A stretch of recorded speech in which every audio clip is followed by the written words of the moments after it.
What is the difference between vegan and plant-based or vegetarian, for example? Okay, Mhm. we start there. Okay, vegan, actually, vegan didn't exist before 1944. I can't believe that. Actually, vegan comes from vegetarian. You take the first three letters, veg, and the last two letters, un, and you make vegan.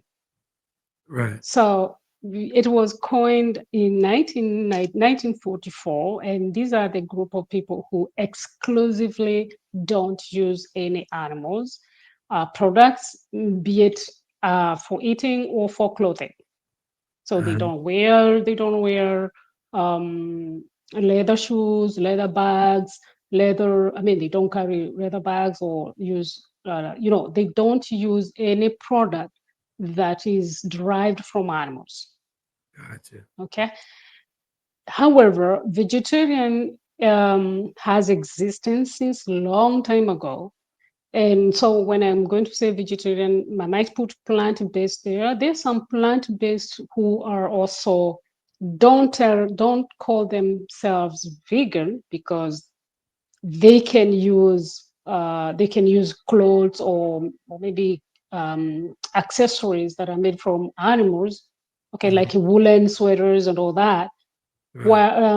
where they are still eating plant foods. Okay, so we distinguish plant based from those from who are vegan. Vegan are like strictly they avoid Strictly meat, any avoid meat at yeah all costs. mean meat or anything that has been produced using animal.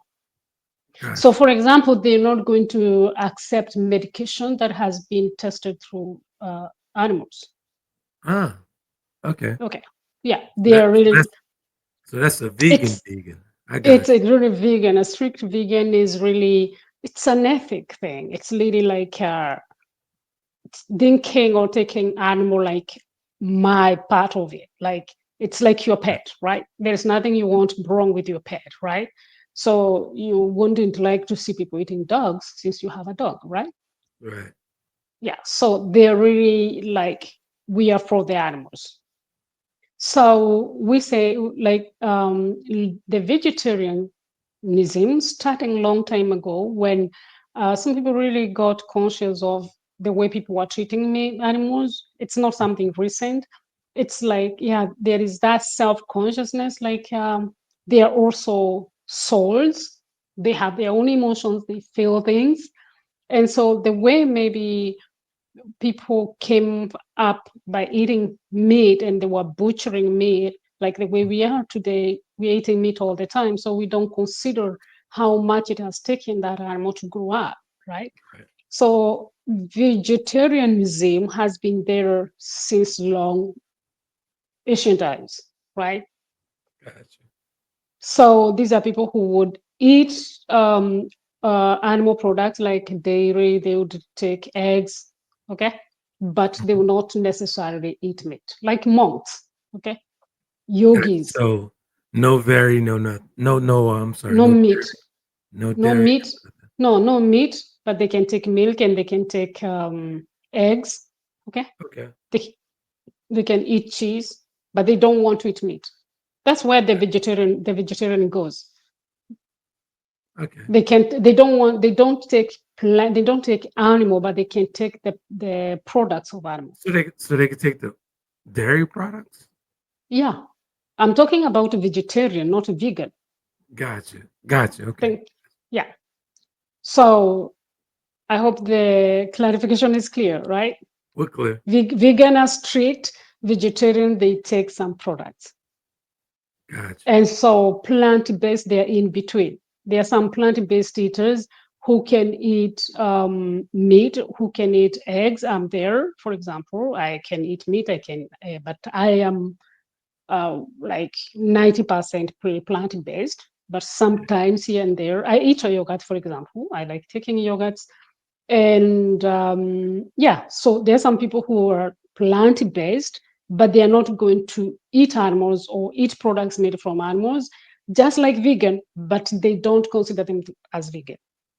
Gotcha. because they can wear woolen things, cashmere, soy, not soy, what do you call this thing?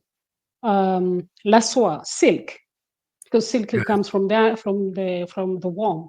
So you say the vegan will not do that, but the Okay. plant-based can do that. Okay. So I could actually, so is it safe to say I could actually tell my friend, you know what, you're not vegan because you're eating fish. She eats fish. No, she's not vegan. She's So she's vegetarian. not. So she's vegetarian, not vegan. She's, Got yeah, not vegan. She's vegetarian. Okay. So is there any culture in our history that really survived without meat? Totally meat, we are not aware of, apart from now the vegan that was created back in 1944. But in Maya society population, the people, the common people, didn't eat meat, but the people who are in the higher classes had access to meat. Okay, gotcha. it's just like if you look back here in French revolutions, there is the kings who are having everything, the paysans, the farmers, they would cultivate and put everything to the monarchy, and so them they will not feed much better as the other people up there, the normal that would eat, right? Right. So the Maya populations, most of the people, the common people, didn't have access to meat.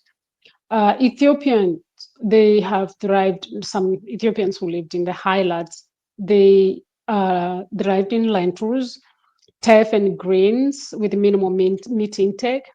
We talk about monks, these are Buddhist and Indian yogis. Spiritually, they are more vegan, but they can, especially monks, since they don't work, they just depend on what they're given. So Mhm. sometimes, for example, in time of drought where there is no enough food, they can eat what they're given. Okay, even if it's meat. Okay, Gotcha.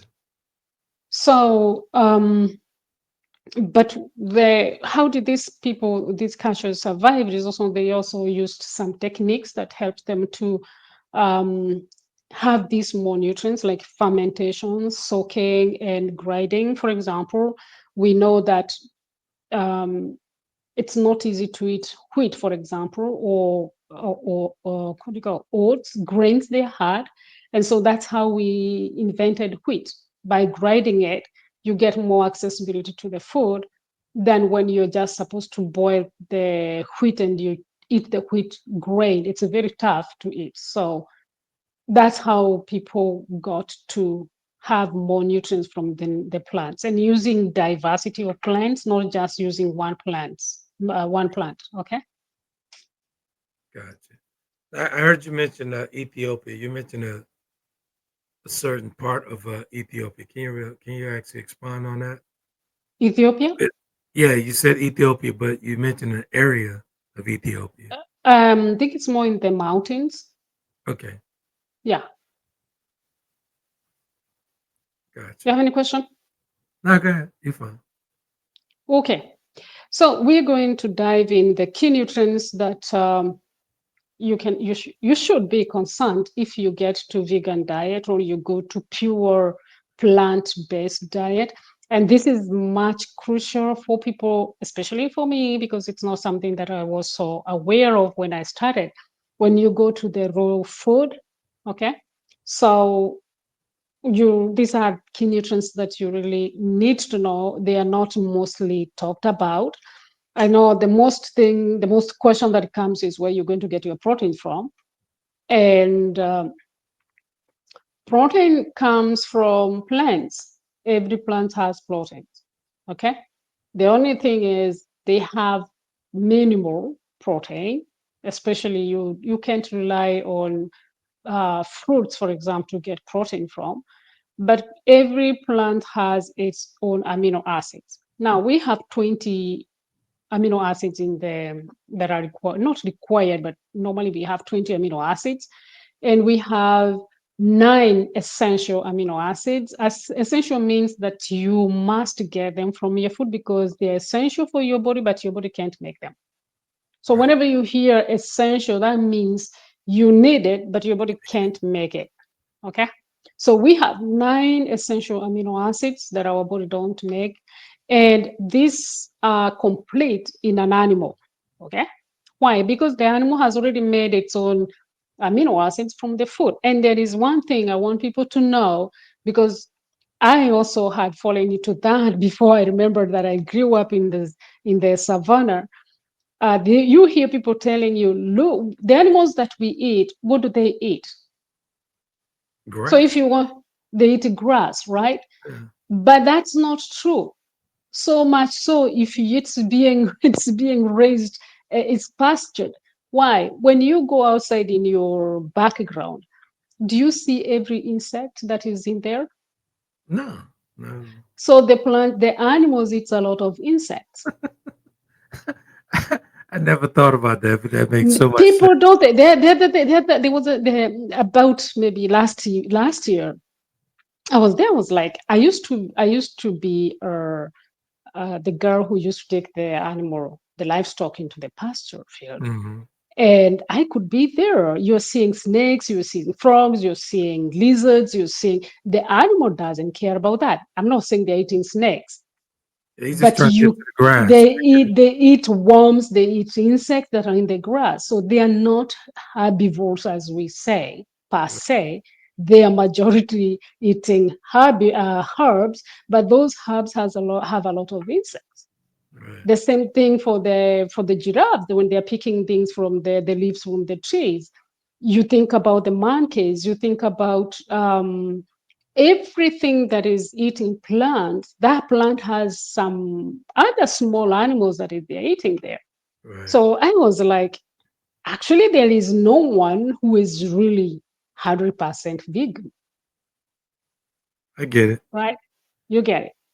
And actually, we can go to the extent where when we're apart from today's world where we have these fertilizers, not fertilizers, the herbicides that we call them, pesticides that Pesticide. are that are killing all the insects from the plant, the grains. That's right. Before that, I grew up in the farm, and even when you're opening your mouth like that, have you ever walked outside and you get some insects coming into your eye? What about Mm, when you're opening your mouth, you're having those insects coming inside? Let's right. go back to the plants. The grains, for example, when they're harvested by the machine, right? The machine is not removing the insects that are there. Then you can tell me, okay, they have been cleaned and all that. That doesn't mean there are no insects that still remain. So to say maybe today you have that minimal pl- protein come from those small insects and worms because of the way they are sprayed with they're killed with the sprays and all that, like Right. pesticides and herbicides and all that. Herbicides is for killing herbs, the pesticides and insecticides. But anyway, to go to say, I'm going back to say when we say you don't have to worry about your protein because the animals that people eat, they also eat, they rely on the grass. No, they don't just rely on the grass. If we look at it very carefully, they're eating grass that has insects and other worms and all that kind of stuff. Now, maybe those who are in the greenhouses could be a different case. Hmm. Okay. That's why we talk again about eating pastured animals. Okay. Gotcha. So the When I was gardening, not to cut you off, I apologize. Yeah, When I was gardening, I didn't use the regular pesticide from the stores. I the actually did roundup. some research on it. Yeah, I didn't do it. I didn't do all that. I Yeah. actually did some And you research should on it. not. I started making my own, you know, Okay. treatment for the plants and all that stuff. Worked out pretty Oh, good. I used fish oil and everything to okay. keep it growing naturally.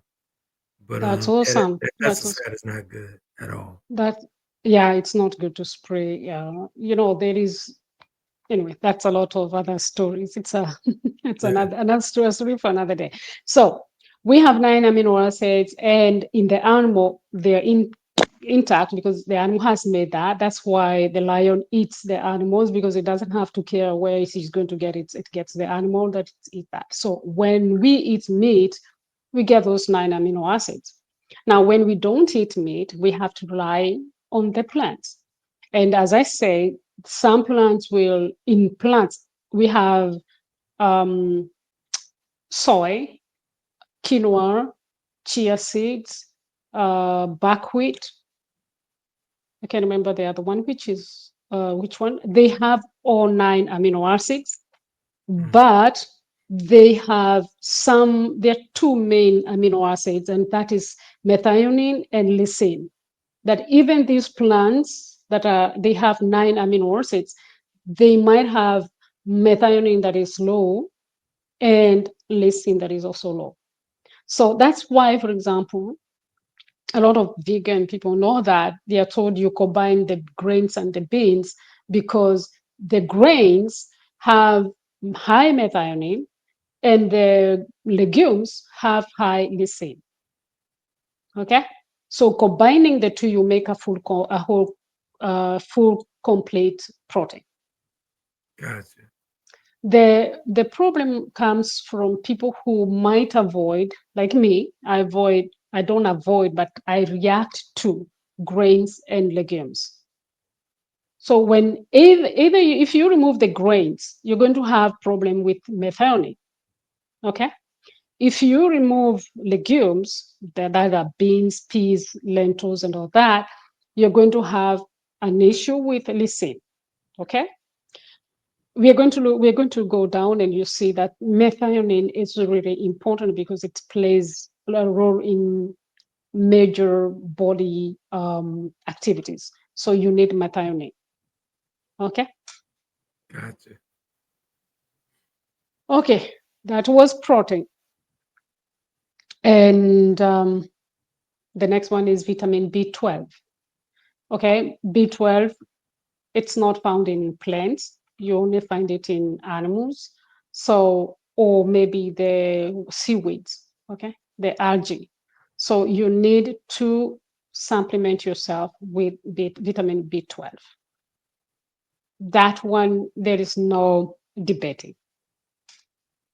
So people who can't, who don't like to go on a plant-based or a vegan diet, and they don't have places where they can supplement these, they don't know Supplement, where to right. get them, that will be a problem to them. Okay. Mm. Um, the vitamin B12, it's used for DNA, to make DNA. It's also important for neural generations and also production of red blood cells. Okay. So if you don't have enough B12, you might have anemia. Anemia is not only caused by lack of iron. You might have anemia. You know, might have decline in your mental faculty, okay, Mhm. or nerve damage. The best form, there's several different forms of B12. The best is the one that is called methylcobalamin. Okay, it's methyl because it's already in the body. The body can make a little bit of it, but it's not enough for us. And so, if you take this type of vitamin B12, it's going to be absorbed. It's bioavailable, so it's going to go directly into the bloodstream. Wow. Okay, Okay. All right. and it Quick also question can for you. cross. Sorry. So, quick question for you. So, as far as vegans, right? Yeah. Strictly vegans, Mm. that would be a serious problem if they really don't do anything as far as B12. B12. Yeah. Strictly vegan, and I'm talking about vegan in this context. We're talking about anyone who is always and only depending on plants. Gotcha. If you don't supplement yourself with B12, you'll have issues. Maybe not, those who are getting in might not have the issues because if you've been eating meat and all that, but if you have been long in this diet and you feel sometimes tired, you're having difficulties in concentrating yourself, sometimes it can also be migraines, get to supplement yourself. Right. The other key nutrient is creatine. It's not really an essential amino acid. It's an essential for creating energy. Okay, It can be found in some plants, but this nutrient it's essential for people who are doing physical exercises. So if you're vegan and you don't do much, let me know, or plant-based, if you don't do much with your, you're not using much energy, this is not really going to be problematic because the body can make a little bit of it and you can be okay. The only thing is, um, no, it's not that. Creatine is not the same as the other one I'm going to talk about. Creatine is found exclusively from the animals. Sorry. So you need to supplement with that, okay? Especially if you're doing exercises. Right. The other thing is omega 3 fatty acids. Okay, so these are long chain fatty acids. I don't know, it's the last time I talked about saturated fats, and I was talking about the hydrogen that are packed, and then you have uh, the unsaturated fats, and here you have omega 3 fatty acids. This Right. is DHA and EPA that are really essential for the brain function. You can get this from vegan diet, not directly. The plants have um, a precursor of omega 3s. That means if you're eating, for example, chia seeds, walnuts, flax seeds is one of the highest Hmm. food that has the precursor. It's called ALA, which is alpha linolenic acid. This ALA, when it goes into your body, it's going to be converted into DHA. And then DHA is going to be converted into EPA. The problem is the conversion is very low. Okay. So you convert, but you have very low conversion. Second, for people who might be having health issues and you need these omega acids because omega 3 fatty acids, they are very essential. They are anti-inflammatory. So if you don't have any healthy issue, you can still have your omega 3 through the plants. But here again is the problem. I also mentioned that last time in a podcast. If you eat a lot of nuts, for example, Hmm. nuts have high omega 6, and omega 6 and omega 3 they compete. Right. So if you have too much omega 3 6 that are coming, you're not going to convert your omega 3, the ALA, into DHA. So you have to be very careful in a vegan diet. If you don't want to supplement, you be careful to reduce the omega 6. So Absolutely. that would be avoiding a lot of oils, for example, because a lot of oils are high in omega 6. Avoid eating a lot of nuts, but you need those nuts because they are compensating in other things, like giving you more proteins.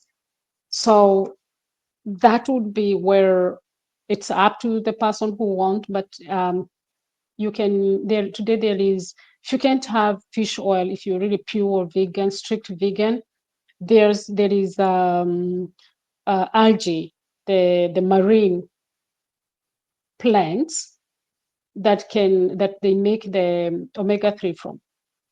Okay, Gotcha. we are When you together. said, yeah, when you said 101, you really meant 101. Very Okay, informative. Very informative. the other one is iron. Iron is essential for transporting oxygen in our body. And why is it problematic with iron? Iron it comes into two different types. So we have heme and non-heme. Non-heme is the one that is plants. Heme comes from the animals. So when you eat your meat, you get the heme directly. When you're having your heme, I mean your iron is coming from plants. The problem with it is the anti-nutrients from the food that are going to inhibit the absorption of iron.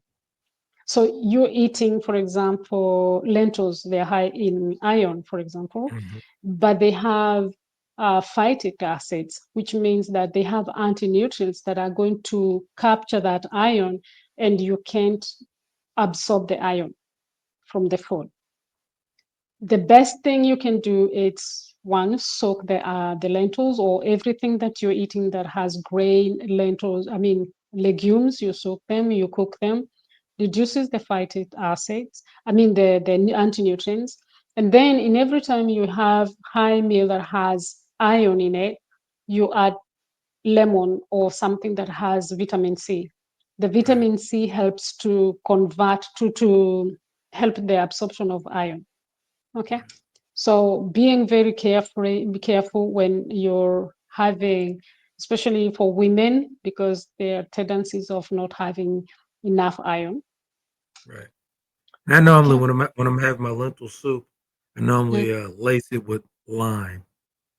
Yeah, yeah, yeah. That's the way Yeah. you're going to absorb the iron. Then Yeah. you have the other one is the zinc.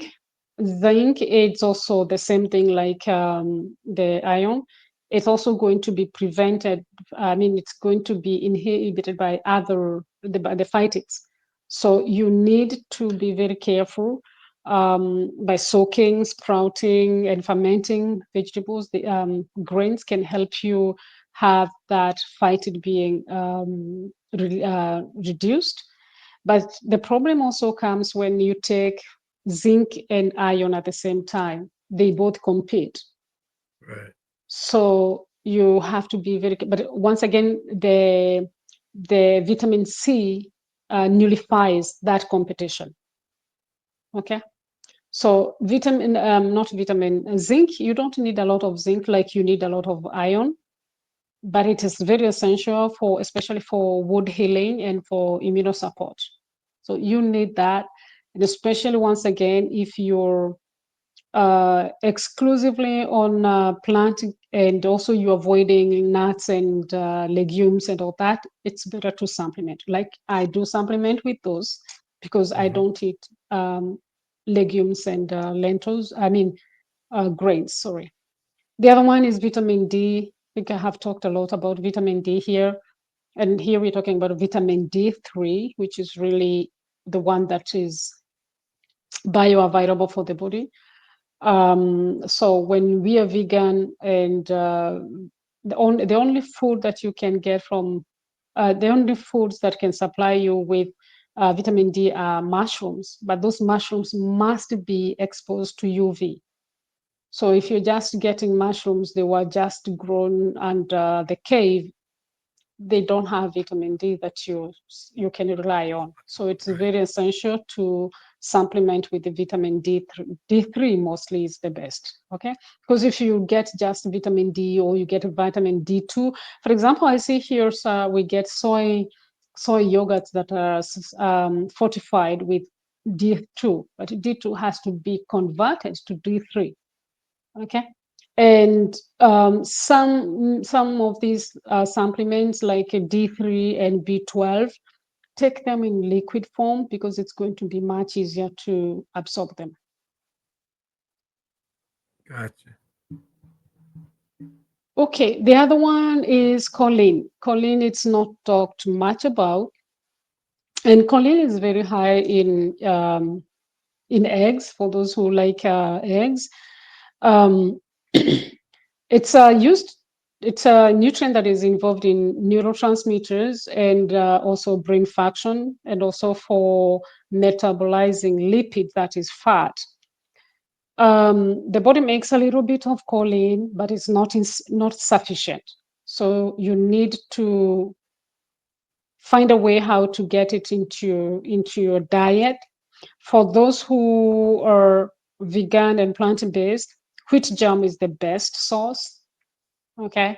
Soy comes second. You have quinoa, broccoli, and Brussels sprout, which are the amount reduces as you go, but wheat germ is the one that has the best amount per 100 grams. But then you can't eat all that. So I would think soy is much better A lot of people Mm. avoid soy, so you go back to quinoa. They're not everyone who is eating quinoa. So it's no way going and educate yourself which foods you can really eat to have that choline deficiency. Choline is choline, um, can decrease during exercises. So if you're doing sports or you're doing lifting weights and all that, even if your body makes that choline, you'll have to supplement yourself because it's going to be reduced. What is there? It is required. Choline, for your body to make choline, you need B2, B6, B9, B12, magnesium, methionine, I talked a little earlier, and zinc. So even if you have food that are giving choline and you don't have these nutrients, your body is not going to synthesize the choline that you need. Okay. Gotcha, gotcha, gotcha, gotcha. The other one is taurine. We're just talking about leans here. Taurine, it's really not amino acid. It's a sulfur-containing amino acid compound, and it is highly concentrated in the brain, the eyes, heart, and muscles. And it can be found exclusively on animals. But the body can synthesize, it can produce itself some from the methionine and another amino acid that is called cysteine. So we talked about methionine again. These things, these nutrients, you need them to have this taurine. To convert that methionine and cysteine, you require B6, zinc, and iron. So if you fall short in these nutrients, you're not going to convert the methionine cysteine to taurine. Okay. I don't know whether Gotcha. I'm sounding so complicated. Nah, it's a lot of information, but listening to you go through the differences in the between vegan and plant based and whatnot, it takes a ton to go Yeah, vegan. it takes, yeah, it's not something you just jump into it and you say, voila, I'm eating Yeah. plant-based. You really have to be very careful. I'm going to talk about carnitine. It's also this one helps to burn fat and create an energy, and it's actually called L-carnitine. Okay, only found in animals, especially in red meat. And your body can make it from lysine and methionine, but you need vitamin C, iron, B3, and B6. However, the conversion can be also slowed by genetics, age, stress, or if you don't have these nutrients that I just said, Right. vitamin C, iron, B3, and B6. So actually, what comes to most of the why we are missing this, why sometimes people would go to vegan or plant-based and they feel they're not feeling okay, is because the conversion of these nutrients, it's not obvious to everyone. Okay, some might do it well, some might not do it well, might fail to convert these nutrients that are necessary. The other one that I didn't know till last year was iodine. I thought there was iodine in the salt. I thought that iodine was in the plants that we're eating, and I had to supplement my family with it. Iodine is a trace mineral, and actually, it's the one that supports the thyroid. So, Mm. if someone has a thyroid dysfunction, first check with iodine. Normally, it's supposed to be found in the soil, but since there is, especially those who are in the sea and in coastal lines, okay, because Mm. it comes from the sea. And so the far you go from the sea, the less iodine you get in the soil. Okay, the plant doesn't need the soil, doesn't need iodine, but it can absorb it. So whether the animals you have or the plants you're eating, they don't they are from places where they don't have the soil doesn't have iodine, and the animals are not given the iodine, then your diet is low of this iodine. So, what would you Okay, recommend they supplement with if they the can't iodine, get? the iodine itself. Okay, Okay, gotcha. most places, like I'm thinking America, you can have that your salt might be fortified with iodine, but I don't think that every country is. I haven't found that in France, for example. Hmm. Okay, Gotcha. so and actually, it made me remember that when I was a small kid, we used to give salt, a kind of salt, some salt to the animals as well. So the Really? animals, yeah, we used to. They used to say, for example, if you hang your clothes in the up country, we hang clothes outside, and if you see the Hmm. animals eating papers or like eating clothes, that means they are missing that mineral. And Huh. so it was necessary to supplement that. That's Okay. interesting. Yeah, it's really it's interesting. For sure. Okay. Some foods, for example, cassava, soy, cruciferous vegetables like cabbage, broccoli, and cauliflower can contain compounds that are going to interfere with iodine. So you be careful, like when you're eating these vegetables, if you're raw or you're eating, yeah, plants, a lot of uh, broccolis, cauliflowers, soy, cassava, and all that, you be very careful. You have to really supplement yourself with iodine. The other one is vitamin K2. It's also found in animal products. So it's really essential to supplement. Okay, it can also be found in natto. Natto, it's a fermented Japanese beans, so it's not accessible to everyone. Otherwise, supplement yourself with vitamin K2. You can have vitamin K1 from the vegetables, but the conversion again is too low. Any questions so far? No, everything's good. Everything's good. I am done. And so I'm You're saying done. here, if yeah, That's a I'm lot of done. information, man. That's a ton of information, and I think You think vegan. twice. That's a ton of work. That's a ton of work. Ton of work. Yeah, it's not something that you just say, tomorrow I'm going vegan. Right.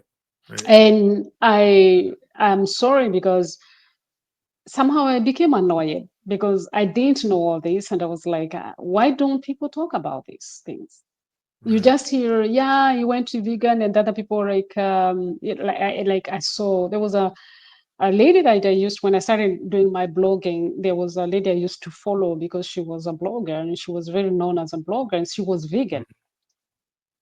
Mhm. And to a certain point, she stopped being vegan, and people were so annoyed with her. Why? And there is also a doctor, Dr. Heyman. He's popular. He's known. Heyman. I think he's from Cleveland Hospital Clinic, like that. Heyman also went vegan at a certain point, and then he came back to normal eating food. Right. Because okay, why? Because when people start following you, they might follow you because of your ethics. Okay, Right. like they're following like especially vegan. I wouldn't say plant-based, but vegan, it's like a dogma. I I'm sorry got you. to say that. I And get so it. sometimes when people get out of it, it's like, why are you living? This food is, we are thriving here. But you should make your own decisions, which kind of food you want to eat, which kind of diet you want to eat. Right. Don't follow other people. We are not all made to, we don't have the same backgrounds or the same genes. Okay. Yeah, genetics, Uh, correct. Yeah. yeah, so you need to be very careful and feel free as well to say, okay, I tried it, it didn't work for me. Let me go back to to having this kind of, I mean, going Exactly. back to the normal diet. Especially here, especially here in the States, man. They ride waves. What I mean by riding waves, Yeah, whatever's popular at the time, they'll go yeah, with it, not knowing that that's detrimental to them. You know what I'm yeah, saying? yeah. Me, for example, I am facing this dilemma because my daughter doesn't eat meat at all. Right. Like I think I said here the last, maybe not last, but in a previous episode, that Yeah. when she was young, she used to vomit when she used to see meat. Up to today, she can't stand seeing. She can stand eating people eating meat, but she'll not like. She's not there. She's not a good companion. She's not camping with you if you're eating meat. Okay, Right. Right. Right. and so I have to be very careful what she's eating. I have to supplement her, and so I have to supplement myself because I also had to support her somehow. Like we wouldn't just go eating some kind of food and she's not eating, and she would go crying or she'll go hiding herself in the bedroom. So this is something that me I'm experiencing as a parent, and also I experience it as a human who is having issues with eating grains, for example, and legumes. These are the ones that are going to give you more of this amino acid that we talked about.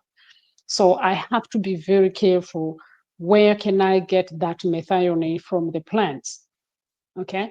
So if Right. it's not enough, I have to add an egg once in a while. I am not, I am not following someone's diet. I'm not following, it's the way I feel. Okay. So Right. you have to be the master of your own self. Know what is your body accepting, when your body is not accepting, why you going vegan, why you going plant-based. One thing, I think you talked about it, you asked what is the benefits of having plant-based. I think let me go, let me see. I think I missed that point.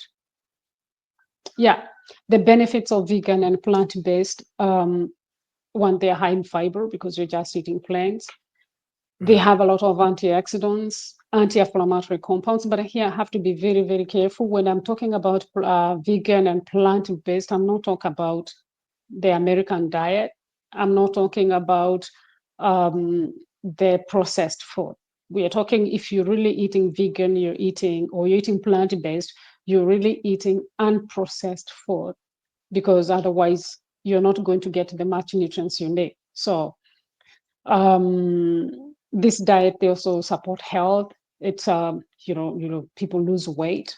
It Right. controls blood sugar, so your mostly diabetes are going to feel good in this diet. It has low cancer. Okay, Mm-hmm. low cancer risk doesn't mean that vegans and plant-based don't get cancer, but they have low risk of getting cancer. Okay. I think it's safe to say I'll stick to the Mediterranean diet. And also, well, they reduce the environmental footprints. That's the way it comes with eating a lot of. Everyone is eating meat morning to the evening. It's not a good thing because it's really polluting the place. And we have seen the cut of the trees and all that. So it has its own benefits.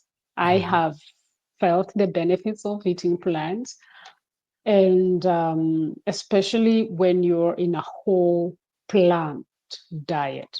So Mm-hmm. you don't have, um, I don't want to say you don't have any processed food, because when you get a wheat, it's already processed. But what I'm saying is, if I say buy buckwheat, for example, or buy rice, and I come and put it in my blender and I get flour from that, I processed it. Okay. But Right. let's say it's not highly processed. You're not getting this junk food. So you're eating and you're minding what you're doing to yourself and to the planet. That is for the vegan part, but for the plant-based, that's also what it comes with. It's you feel much lighter, okay, because you're digesting. I think we feel much lighter because proteins, animal proteins, demands a lot of digestion. Right. So in the plant based, you feel that digestion is eased out. But I found I have yet to find scientific that is reading me there direct. Seems like eating vegan and plant based diet exclusively also reduces the amount of stomach acid, because I don't know why. I don't Right. know really if that science is validated, but I have heard doctors say talking, I've read a paper or two talking about it. But there is what science can say, and there is also logic, because the the acid, the stomach acid, is not there because we're eating meat. It's there because it's supposed to protect us from outside. Right. I got to be Yeah. honest, man. Once I haven't eaten red meat in over 5 years. Hmm. Completely different feeling, Yeah. you know, and whatnot. And every now and again when I did it over those 5 years, Mm-hmm. feel awful. Yeah, it can be demanding, too much demanding to process. Like when Yeah. you eat the food, whether you're eating the plants or the meat, but the protein itself, it comes as a protein, but those are a lot of amino acids that are there, and the body has to unfold those amino acids to a single amino acid. So it demands a lot of work. Like I think it takes about 4 hours, 4 to 6 hours to really digest meat, for example. I Meat, guess. right, right. Yeah, it takes that much. So if you don't have enough of stomach acid, it's even going to be much harder. And knowing that stomach acid reduces as we grow, we age. That's why, for example, old people don't really take proteins, because it sits on them, because it's going to Right. really sit there. If you're not digesting it, it's going to stay there because you don't have any acid to break it. So knowing where you are with your stomach acid can help you to know, okay, fine, I can reduce animal products, or if I have to eat animal products, then what can I do to increase the the stomach acid? Gotcha, gotcha, gotcha. Well, we've come up on the hour here for the nutrition edition of Conversation with Trent, Yeah, featuring the lovely nutritionist coach Catherine Gatu. You guys thank could you. always catch us on Apple, Spotify, Taylor Kennedy TV, at taken.com, and all that good stuff. And also, Catherine has a new release published book there. Absolutely, The best breakfast book. I don't know whether you can see it there. absolutely, absolutely. Thank you, and I love it. Thank you for bringing that up. Tell Yeah, folks where they so can get that at. Where they can get it. in the Amazon, you get it from Amazon. It's in pretty different Amazon shops, so you can get it from your preferred Amazon. Um, get it and leave me a comment. I really worked hard, not hard. I don't like saying worked hard, but I You I know, I was love, getting ready to say something, right? Because last week you said something to me about yeah. sacrifice. So go ahead. Yeah, I really put myself into it, and I took joy having it. I mean, writing and composing, cooking. Um, it's really a good book. It's really a good book, especially Good when you're stuff. looking for vegetable. I mean, for breakfast when you're suffering from diseases and you really want to heal your gut, knowing what are the alternatives that you can get when you're not having gluten, and or you can't eat oats, all those kind of stuff. You have oats here, but you get what I'm saying. It's really a nice book that will help you. And what I like about this, most of the breakfast here is like the one that you have here. I don't know when you can see that. Yeah, we can see Okay, it. Mhm. it's like, once you have the ingredients. Like you can buy the ingredients and you have them in the house for a month. Hmm. Like my daughter, she's 12, and I think since she's 8, I don't make her breakfast because she has the stuff there.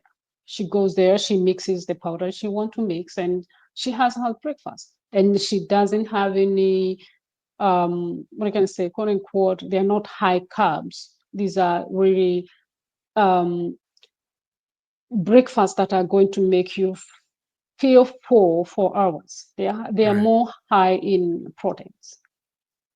And Catherine also has a very informative blog that she does on foodandheal.com. You guys see on the screen. I placed it Thank on the you. screen at Thank you. Yeah. foodandheal.com. Very Yeah. informative. Thank you. Thank you. When you eat food, you heal. That's what it really comes from. Good stuff. Good The stuff. thank yeah. And Good you stuff. have takekenny.com. TakeKen.com. That's where they could catch the podcast. They can get the medical fitness paraphernalia on there where I do my daily workouts and whatnot, dealing with this recovery from the bleed on the brain and the stroke. I'm actually an advocate for stroke, and I actually have a book out. I actually wrote it while Yeah, within yeah. this recovery called The Recovery. So it's available at Amazon, Barnes and Noble, Walmart, um, anywhere books are sold. Anywhere books are sold. The Recovery book. It focuses on support system, have the importance of having a support system. Everything about stroke, bleed on the brain is within that book. So the That's recovery book, beautiful. the recovery book. Recovery So book. good stuff. Good Thank stuff. you. Thank you. Thank you. So as So we mentioned last week, we'll be podcast nutrition edition of the conversation every week. Now we used to do it twice a month. So Catherine wanted to get in and do it weekly. yeah. So we're So yeah, available so I'll be weekly. here. Mm. Post the Go ahead. questions. Post questions. What would you like to hear? What do you want to learn? What do you want us to talk about? I would love to hear people suggesting. It would be great. I'd also Good give stuff. reviews and like, and because when you like and you're active, it also helps the YouTube things, channels to go up. So we Absolutely. appreciate that. We appreciate. Good Yeah. stuff. Good stuff. Good stuff. So until So next Thursday, go ahead. let me just conclude this. So we were Go ahead. looking at the nutrients in vegan and plant based, and so you really have to be nailed down. Go down and see it and see what are you eating and what could you be missing, and supplement that. Don't well, for those who are vegan and strict vegan, that's something else. Really, you really need to supplement yourself. The other people, if it's just because of what the other people are going to say, you really have to get out of it. Okay, it's about your health, and there is nothing worse than when you're feeling pain and you can help yourself just because you're going by the society stuff. So supplement yourself, learn where you can do that. I never liked when I hear these doctors saying go plant-based is the best diet. It is the best diet for some people. If you're suffering from um, have gut issues and you can't absorb nutrients properly, I won't tell you go plant based. I'll tell you go plant based if they can help you heal because you're going to remove that overload from the meat digestion and all that, but you're going to lack some nutrients. All right. So how do you add those nutrients?